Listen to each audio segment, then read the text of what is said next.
All right, guys. Today I would like to talk about some appraisal situations that have been happening. It is April 2025, and I am noticing that appraisals are coming in short.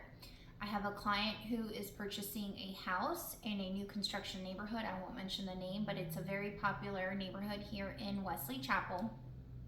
And the appraiser basically did not give us the value.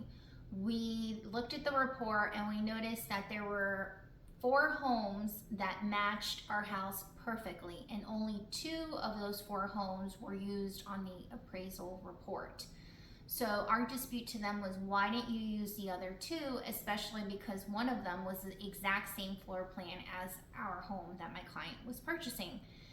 Why did you have to leave the neighborhood if you had enough data, which by the way was on the MLS, it was readily available? Why did you go outside of the neighborhood and you didn't take these homes into consideration? Long story short, the appraiser basically decided not to change the valuation and stay with the short appraisal because the reasoning was that he felt that even if he had added those 2 homes, the valuation would not have changed, and he felt that my client basically over improved the homes, or the improvements that were selected at the design center were being overcharged essentially. So in this particular situation, the result is either your buyer has to come up with the difference, 2, maybe change the loan to a different lender, or 3, the seller would basically lower their price to match the valuation. So in my particular case, my client did not use the lender that is affiliated with the builder. They decided to use their outside lender.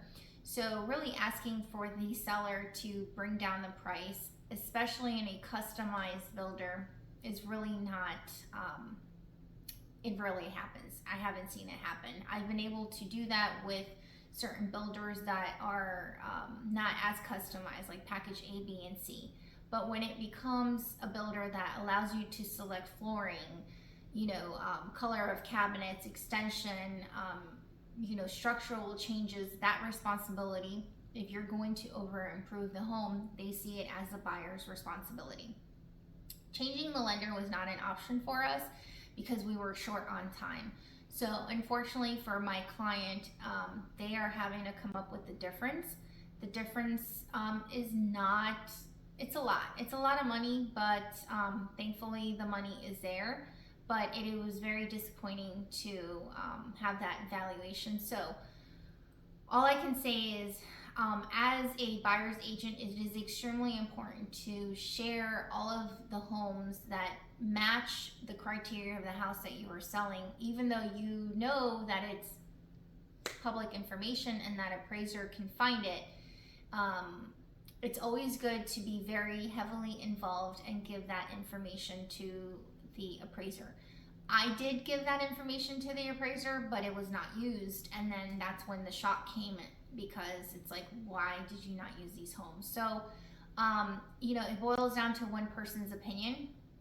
I would definitely also recommend for buyers to not over improve their properties when they're at the design center, unless they're consciously aware that those changes might affect that appraisal and that they do have the funds to come up with that difference at closing, because that contract that you sign with the builder, it is not contingent on the home not appraising, at least not the one that my client signed. So please keep that in mind. It's something that I'm noticing a lot more this year.